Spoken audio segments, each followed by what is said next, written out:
Hey, welcome to Herp Corner, where we'll be discussing the South American caecilian, or rather, Oscaecilia polyzona.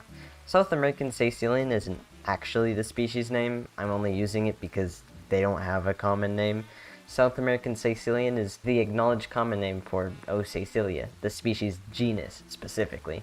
This is most definitely a first for this series. Both the fact that there's no official common name coined for this animal and how barren the Wikipedia page on it is speaks volumes about how little documentation there is, not only on this species but caecilians as a whole. Also, throughout the video, I will be referring to them as caecilians. I'm not sure what the typical pronunciation is. I've heard people say caecilian, and some Latin speakers pronounce it as caecilian, so I think I'll just stick with how I usually say it. Let's start off with what a caecilian actually is, since most people don't know what the hell I'm even talking about. There are three taxonomic orders for amphibians. Taxonomic orders are ranks of families that share characteristics. The three orders of amphibians are Anura, which is composed of frogs and toads, Urodela, which is newts and salamanders, and Apoda, which is, of course, the caecilian. Caecilians are legless amphibians with the common characteristics of near blindness and being commonly fossorial, either fossorial or aquatic. Fossorial refers to an animal that spends most of its time underground. Many of the species' physical characteristics are shared throughout the order of Apoda. They have a skeleton with very limited mobility, a tentacle, shout out to my friend Pollen, and a razor-sharp set of teeth. Though keep in mind that most caecilians are rather small, so their teeth are of no threat to you. Their tentacles are short and stumpy, so their only possible use would be for scent. Venom is incredibly uncommon in amphibians. However, it is a trait that these animals possess. By these animals, I mean caecilians as a whole. There isn't much information on the order caecilians are in. Imagine how little information there is on this genus, and especially this species. The caecilians said to possess venom are the adult ringed caecilians, which possess the enzyme phospholipase, the same enzyme found in scorpion and wasp venom. It's theorized that their venom evolved initially to better aid with digestion until it evolved to the point at which it could cause harm. There isn't any real benefit for these animals, since their prey is generally earthworms and they hardly ever encounter any predators, since the majority of their time is spent underground.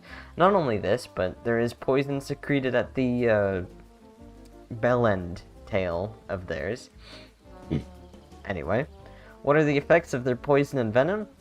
Undocumented. No idea. Once again, this species has very little information on them available to the masses. A big reason is the fact that they spend so much time underground. Researchers don't have good chances of finding them. It's the same with many other fossorial species. Bipes biporus, Indian purple frog, we really just don't get much of a visual on them a majority of the time. The first time we actually did find and discover this animal was documented in 1880 by Eberhard Fischer, a German botanist. South American caecilians have been found in various places within Colombia and Panama. They're most found in wet, humid forests, plantations, and wetlands.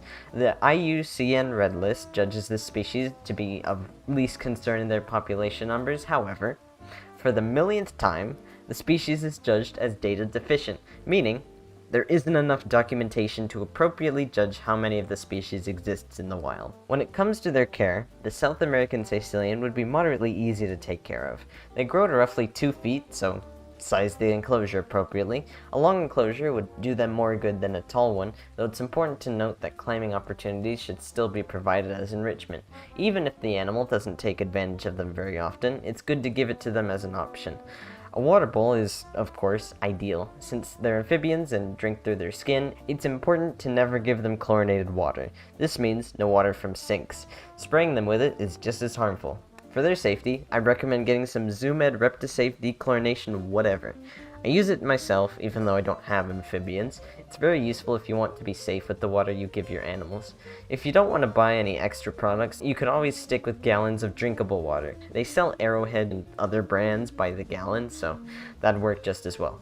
I'm only putting a large emphasis on the no tap water thing because they're really not as resilient to the amount of lead and chlorine we put in the tap water, so it's important to spray and provide them with dechlorinated water. For a substrate, since they're fossorial, should be some kind of humid, loose substrate. Anything from Exoterra plantation soil, please use Exoterra plantation soil, it's the best dirt in the world. Or other forms of amphibian-safe dirt. Decorations can be kept minimal for the most part. Small rocks and twigs are fine. Hides are alright too, though don't expect them to get much use since they're likely to just hide in burrows all day. Really, anything along those lines is alright, just so long as it isn't anything that can actively harm the animal. Always remember that some woods, cedar for instance, can irritate their skin and cause respiratory infections, so always avoid using it for decorations or as mulch substrate. Feeding South American caecilians is pretty simple. Night crawlers every day with calcium powder is enough. Waxworms and hornworms might work, though they don't typically eat those in the wild. No heat lamp is necessary for this species since they'll be underground most of the time.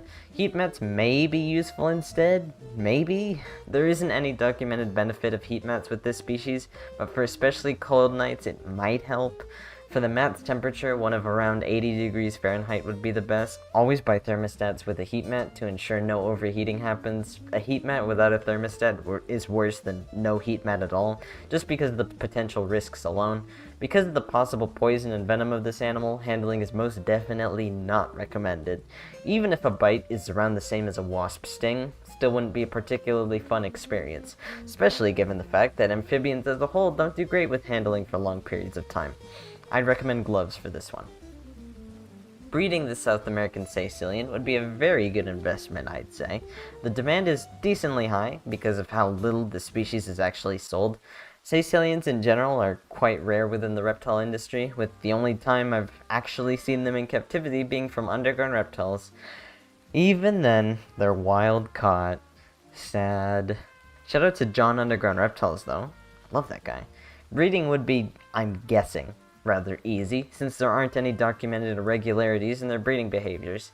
Maybe as easy as simply getting a male and female in the same enclosure. What is documented is the birth process. Big thank you to the Tennessee Aquarium for uploading a video of the entire process. Caecilians are one of the few amphibians that give live birth, usually producing 2 babies at a time within a 40-minute labor. When born, the babies will have external gills attached to them, which they'll lose right after they begin breathing air. The external gills are the big white puffy things you see attached to the animal. When it comes to coining a common name for a species, any species, the person naming it must be within the area that the animal is found. Because of that, anyone in Colombia or Panama that wants to name an animal, in the description I've included a resource on coining a common name with a proposal template and everything. That can help you out. Again, South American caecilian is what I've been calling it for brevity's sake. That isn't an actual common name for the species. The only name it goes by is Oscaecilia polyzona, which is quite the mouthful. Either way, I hope you enjoyed this installment of Herp Corner. Caecilians as a whole are so little talked about, and I hope that changes someday. They're wonderful little men, and I hope you learned a thing or two about them. Thank you for listening, watching, whatever, and I'll see you next time.